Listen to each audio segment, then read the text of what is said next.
રણનીતિના બાદશાહ અને રાજનીતિના ચાણક્ય કહેવાતા અમિતભાઈ શાહનો મોદી સરકારના નવા મંત્રીમંડળમાં સતત બીજી વખત સમાવેશ થયો છે।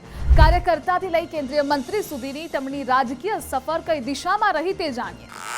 ગુજરાત સહિત દેશની રાજનીતિ પર અમિતભાઈ શાહની મજબૂત પકડ છે। વિદ્યાર્થી નેતાથી લઈ રાષ્ટ્રીય નેતાગીરીનો તેમની પાસે બહોળો અનુભવ છે। આ સાથે જ કાર્યકર્તાથી લઈ પ્રજા સાથે તેમનો સીધો નાતો છે।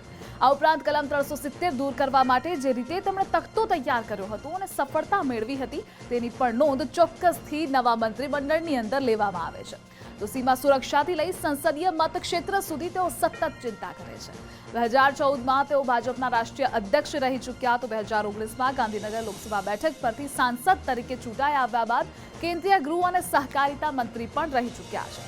અંકુશળ સંગઠન અને વિજય વ્યૂહ રચનાકાર તથા પ્રધાનમંત્રી મોદીના સૌથી વિશ્વાસુ નેતા હોવાના કારણે ફરી મોદી સરકાર 3.0માં તેમનો સમાવેશ થયો છે। આવી જ અપડેટ્સ માટે આપ જોતા રહો ગુજરાત ફર્સ્ટ।